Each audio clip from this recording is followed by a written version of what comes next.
देखी तो प्रधानमंत्री नरेंद्र मोदी ने कोरोना काल के इस दौर में देश को आर्थिक मंदी से उबारने के लिए देश की जो जनता है उसकी परेशानियां कम करने के लिए एक बड़े आर्थिक पैकेज का ऐलान किया। जी हां, 20 लाख करोड़ के आर्थिक पैकेज का ऐलान किया गया था और उसको नाम दिया गया आत्मनिर्भर भारत। जी हां, इस अभियान को सरकार लगातार आगे बढ़ा रही है ताकि लोगों को परेशानियां ना पेश आए, लोगों को रोजगार की दिक्कतें ना पेश आए और लगातार उस मुहिम को आगे बढ़ाए जा रहे सरकार की तरफ से। और हम भी नेशनल वॉइस भी सरकार की उस मुहिम का लगातार हिस्सा बन रहे हैं उसे आगे बढ़ाने में। और आज इसी खास मकसद से हमारे साथ हमारी एक खास मेहमान सिरसा से बीजेपी की सांसद सुनीता दुग्गल जी हमारे साथ मौजूद हैं, हमारे साथ सीधे जुड़ चुकी हैं बातचीत करने के लिए। उनसे हम सरकार के आत्मनिर्भर भारत को लेकर बातचीत करेंगे। सुनीता दुग्गल जी, सबसे पहले बहुत बहुत स्वागत है आपका नेशनल वॉइस में। जी नमस्कार। जी सुनीता जी, एक बहुत अच्छा अभियान प्रधानमंत्री का, ये सबसे पहले इसके बारे में बताइए, क्या कहेंगी और किस तरह से, किस नजरिए से देखा जाता है इसको? देखिए, कोविड-19 की जिस बीमारी से, पैंडेमिक से पूरा विश्व जो है जी वो जूझ रहा है, ऐसे उसमें भारत में जब ये महसूस किया गया कि ऐसे समय में भी हमारे भारत में जो है वो लोग भूख से नहीं मरे और जो दिक्कतें उनको आई जी, तो उस दिक्कत को दूर करने के लिए आदरणीय प्रधानमंत्री जी ने ये कहा कि अब हमें आत्मनिर्भर भारत की तरफ बढ़ना है। जी, हमें फोकस करना है अपनी लोकल जो हमारी चीजें हैं उनकी तरफ। उन्होंने कहा कि वोकल फॉर लोकल और आत्मनिर्भर भारत की तरफ जो है कदम बढ़ाना है। और इसमें छोटी से छोटी चीज से लेकर और बड़ा से बड़े जो चीजें हैं, जैसे अंतरिक्ष की बात करें हम अगर, या रक्षा मंत्रालय में हम हवाई जहाज की बात करें या के फाइटर प्लेन्स की बात करें, तो वो सब भी उन्होंने कहा है कि मेड इन इंडिया होने चाहिए, कि धीरे धीरे हम लोग जो है वो आत्मनिर्भर भारत की तरफ बढ़े। जी। इसके साथ ही साथ इतने बड़े राहत पैकेज के साथ सरकार की तरफ से ये कहा गया था कि लोगों को कामकाज करने की सुविधाएं उपलब्ध कराई जाएंगी, रोजगार की परेशानी नहीं होने दी जाएगी। क्या ये माना जाए कि जिस तरह से इस कोरोना के दौर में, इस कोरोना काल में आम जनता परेशान है, अब धीरे धीरे उससे उबारने की तैयारी कर ली है सरकार ने? जी बिल्कुल। देखिए, ऐसा है कि इसीलिए सरकार ने मनरेगा में जो है वो बहुत पैकेज जो है वो घोषित किया। और जो भी हमारे माइग्रेंट लेबर थे, हमारे जो भाई थे, जो मजदूर भाई थे हमारे, जो अपने अपने घरों को वापस चले गए, तो वहां पर उनके लिए जो है वो मनरेगा में उपलब्ध करवाई गई उनके लिए जो है ये योजना के तहत कि वो वहां पर काम ढूंढ सके और उस काम के तहत जो है अपनी रोजी रोटी का जो है वो बंदोबस्त कर सके। और ये पूरे हिंदुस्तान के अंदर जो है लागू हुआ और इसकी संसद के अंदर भी जो है वो हमारे विपक्षी दल के जो नेता हैं उन्होंने भी इसकी प्रशंसा की। तो इसी तरह से ही और भी जैसे जो बहुत सी चीजें आप ये देखिए कि पीपीई किट जो होती है और इसके अलावा जो N95 मास्क हैं, इसके बारे में जो है हिंदुस्तान में इतने अवेयर नहीं थे लोग। और आज की तारीख में हम इन दोनों चीजों में आत्मनिर्भर हैं। जो पहले कुछ संख्या में ही बनते थे, अब लाखों की संख्या में जो है वो एक दिन में पीपीई किट बन रही है, N95 मास्क बन रहे हैं। तो ये सब चीजें जो है हमें आत्मनिर्भर भारत की तरफ लेकर जा रहा है और हम जो है वो सेल्फ रिलायंट हो रहे हैं और सभी नागरिक जो है वो इसमें अपना सहयोग कर रहे हैं और सरकार भी अपनी तरफ से पूरा सहयोग करने में लगी है। तो मुझे लगता है कि जब हम सब मिलकर आगे बढ़ेंगे तो जरूर हम मंजिल को पाएंगे। सुनीता जी, कोरोना के दौर में सब पर असर पड़ा है, लेकिन अगर सबसे ज्यादा हम किसी की बात करें तो किसानों पर सबसे ज्यादा इसकी दोहरी मार पड़ी है। और ऐसे में इस हिसाब से सरकार ने उनको और ज्यादा सशक्त करने के लिए, मजबूत करने के लिए करीब 3 करोड़ किसानों के लिए एक बड़े पैकेज का अलग से ऐलान किया है। और बैंकों से जो वो लोन लिया करते थे पहले 3 महीने में देना होता था, लेकिन अब वो भी नहीं दिया जाएगा। तो क्या ये माना जाए किसान काफी परेशानियों से उभरेगा और अब और ज्यादा बेहतर कर पाएगा?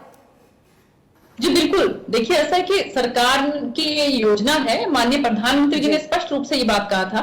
कि हम किसान की आय को दुगना करेंगे। जी। तो उसी कड़ी में आप ये देखिए कि अब ये जो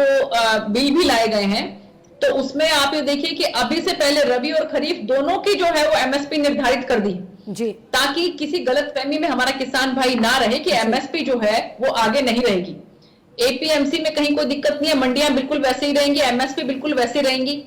उनके साथ साथ एडिशनल हमारे किसान भाइयों के लिए क्या किया है कि अगर वो चाहें तो अपना माल बाहर भी बेच सकते हैं और अगर वो अपना माल बाहर बेचेंगे तो वहां पर उनको जो है वो जो मंडी टैक्स जो लगता है वो टैक्स भी नहीं लगेगा जी। तो ऐसे उसमें देखिए बहुत सी संभावनाएं हमारे किसान भाइयों के लिए हैं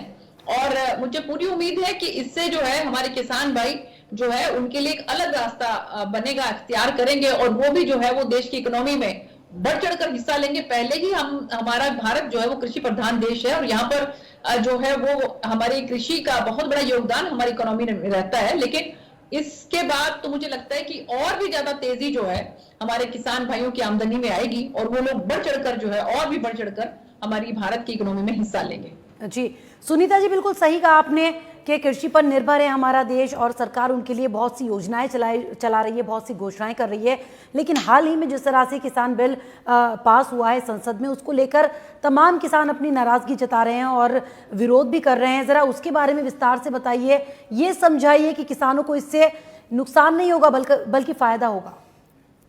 देखिए, ऐसा जैसा कि मैंने पहले आपको बताया कि उनके पास एक और एडिशनल उनके पास एक ये फायदे की चीज आई है कि वो मंडी के साथ साथ जो एमएसपी निर्धारित करी है उस पर जो सरकार की जो खरीद होती है उसके साथ साथ अगर वो चाहे तो बाहर भी खरीद कर सकता है। और इसमें ज्यादातर लाभ जो है फराजी, मैं ये कहना चाहूंगी कि जो हमारा छोटा किसान है कि जिसके पास बहुत ज्यादा जो है वो फसल उसमें गेहूं की या चावल की नहीं उगा सकता, तो ऐसे उसमें वो ऑल्टरनेट कोई भी फसल लगा सकता है। जैसे वो सब्जियां लगा सकता है, उसमें फल फ्रूट जो है उनके पेड़ लगा सकता है, जैसे अमरूद के पेड़ लगा सकता है, वो आम के पेड़ लगा सकता है, कीनू के पेड़ लगा सकता है। तो इसमें जो है जो भी बाहर से जो व्यापारी आएंगे तो वो व्यापारी जो है वो वैल्यू एडिशन करके आगे सेल करेंगे। तो अगर वैल्यू एडिशन करके उनकी सेल आगे ज्यादा होगी तो वो नेचुरल सी बात है कि वो उन किसान भाइयों को भी ज्यादा जो है वो पैसा दे सकेंगे। और इसलिए जो एमएसपी जो है, जो हमारे खाद्यान्न है, वो तो सरकार खरीदती है, क्योंकि देखिए वो हमें सरकार को वो इसलिए भी खरीदने पड़ते हैं क्योंकि जो राशन पे जो जिन लोगों को 2 रुपया किलो चावल, 2 रुपया किलो गेहूं दिया जाता है, उनको यहीं से दिया जाता है। जो एमएसपी के माध्यम से सरकार खरीद करती है उससे ही उन राशन के तहत जो है वो सभी गरीब जो हमारी जनता है, जो हमारे भाई बंधु हैं, उनको दिया जाता है राशन। तो ये खरीद तो सरकार करेगी ही करेगी। जैसे आप जो भी हमारे खाद्यान्न है, जो भी हमारे जरूरत की जो हमारी चीजें हैं, वो सरकार, उसमें कहीं कोई दिक्कत नहीं है, वो सरकार जैसे पहले खरीद करती थी वैसे ही खरीद आगे भी करेगी। इसके अलावा एडिशनल अगर चाहे तो हमारे किसान भाई कुछ और उगा के तो उसमें अपनी आमदनी कर सकते हैं। अभी देखिए कितनी जगह ऐसी हैं, अभी मैं पिछले दिनों देख रही थी कि लद्दाख में, लेह लद्दाख में, वहां ऐसे टेम्परेचर पर भी वहां पे सब्जियां जो है वो हमारे किसान भाई उगा रहे हैं। किस तरह के माहौल में, कैसे शिमला मिर्च, मैंने वहां पर जो है अभी थोड़े दिनों पहले मैंने सोशल मीडिया पर देखा कि वहां पर जो है वो तरह तरह की सब्जियां उन्होंने कहा कि ताकि वहां पर जो हमारे सैनिक हैं, जो हमारे जवान हैं, उनको ताजा जो सब्जी है वो मुहैया हो सके। नहीं तो आप ये देखिए वो सब्जियां नीचे से लेकर जानी पड़ती थी कि वो उनको ताजा सब्जियां वहां से मुहैया हो सके, तो इसलिए जो है वहां पर वो उगा रहे हैं। तो अगर हमारे किसान भाई जो है थोड़ा सा इस बात की तरफ ध्यान करेंगे कि एक जो हमारा स्टीरियोटाइप, जो हमारा सिस्टम है, जो हमारा एक मैं कहूंगी कि जो रूटीन का सिस्टम है कि हमने इस बार जो गेहूं लगाना है और अगली बार चावल लगाना है, फिर गेहूं लगाना है, फिर चावल लगाना है, तो उससे हटके भी और जो बड़े किसान है, मैं तो कह रही हूँ कि वो भी क्या कर सकते हैं कि जितनी वो जमीन में अपना गेहूं और चावल, ये जो हमारा स्टेपल फूड है, ये लगाते हैं, उसके अलावा 1-2 एकड़ में वो अपना एक्सपेरिमेंट कर सकते हैं कि वहां पर वो दूसरी तरह के फल फ्रूट हैं या के सब्जियां लगाकर, और वो वहां पर जो है व्यापारी को बेचकर वहां से आमदनी कर सकते हैं, और जो उनका एमएसपी पे सरकार की खरीद में जो फसल जानी है उनको वो उस तरह से बेच सकते हैं। तो ये बहुत भी, मैं ये कहूंगी कि एक अच्छा सरकार का कदम है और इसको अप्रिशिएट करना चाहिए। और धीरे धीरे हमारे किसान भाई ये बात समझेंगे भी, जैसे ही ठीक ढंग से जो हमारी जो है अभी खरीफ की फसल जो है उसका जो उसकी खरीदारी शुरू हो जाएगी ठीक तरीके से, तो समझेंगे किसान भाई इस बात को कि हमें जो है ये फायदा है। विपक्षी दल जो है उनके पास आज की तारीख में कोई मुद्दा नहीं है, तो इसलिए वो इस तरह अनर्गल बातें कह के, इमेजिनेशन बातें कह के कि अगर ऐसा हो गया तो ऐसे हो सकता है, वैसा हो गया तो वैसे हो सकता है, वो इस तरह की बातें करके हमारे किसान भाइयों को बहकाने की कोशिश कर रहे हैं। लेकिन ऐसी बात नहीं है, विश्वास रखें कि वो जरूर जो है अभी महसूस करेंगे कि सरकार की तरफ से इस योजना। सुनीता जी, मेरे पास थोड़ी वक्त की कमी है, सुनीता जी थोड़ी वक्त की कमी है, बस एक आखिरी कमेंट आपसे इस पर लेना चाहूंगी। हालांकि सरकार की तरफ से बहुत अच्छा कदम उठाया गया, शायद किसी और देश में ये कदम नहीं उठाया गया, तो बहुत अच्छा कदम है। हर सेक्टर को, हर तबके को इससे फायदा होगा, क्योंकि सरकार ने कदम ही ऐसा उठाया है। 2 चरणों में इसे लागू किया जाएगा। तो एक बार जरा पूरी अगर हम बात करें ओवरऑल इसकी, उसके बारे में एक बार पूरी टिप्पणी दीजिए आप। देखिए, मैं यही कहूंगी कि ये बहुत अच्छा कदम है सरकार का, और ये हमारे किसान भाइयों की आमदनी को बढ़ाने के लिए है, और उनको थोड़ा सा अलग हटके आउट ऑफ द बॉक्स सोचने के लिए जो है ये कदम सरकार का ने जो है वो ये बिल सरकार लेकर आई है। क्योंकि अभी तक मैंने जैसा आपको बताया कि एक सिस्टम के तहत वो वही मतलब सालों साल से आप ये देखिए कि बस वही फसल जो है वो उगाते जा रहे हैं, और जहां जहां कहीं पे भी हमारे किसान भाइयों ने एक्सपेरिमेंट करने की कोशिश की है वहां पर उनको जबरदस्त फायदा मिला है। मैं अपनी अगर अपने सिरसा लोकसभा की ही बात करूं तो वहां पर हमारे बहुत से किसान भाई ऐसे हैं कि जिन्होंने आज की तारीख में कीनू उगाने शुरू कर दिए हैं, और उन्होंने जो है खजूर उगाने शुरू कर दिए हैं, इसके साथ साथ अमरूद उगाने शुरू कर दिए, और उनकी जबरदस्त जो है उसमें उनकी सेल होती है और उनको जबरदस्त उनको लाभ मिल रहा है। बहुत से लोग जो है वो मुझे इसके बारे में भेजते रहते हैं कि अगर हम जैसे बात करें तो एलनाबाद साइड में ही हमारे कई किसान भाई ऐसे हैं कि जिन्होंने वहां पर कीनू की जबरदस्त खेती की है, सीडलेस कीनू जो है, और ये ऐसा पेड़ है आप देखिए कि 3 साल के बाद इसके अंदर फल आना शुरू हो जाता है, और उसके बाद इसकी खपत जो है वो जबरदस्त तरीके से, जो अभी विंटर का सीजन शुरू हो जाएगा आप ये देखिए उसमें जबरदस्त तरीके से इसकी खपत होती है, और इसको अगर कोई व्यापारी वैल्यू एडिशन करके इसको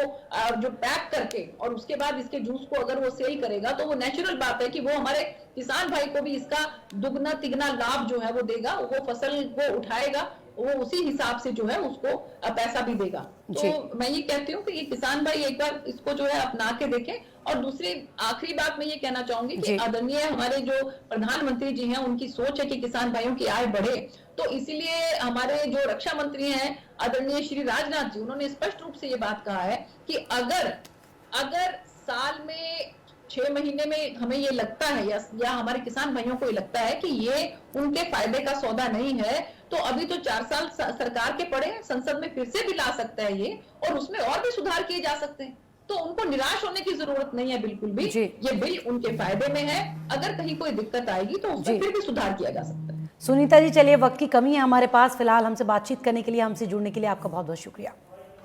थैंक यू।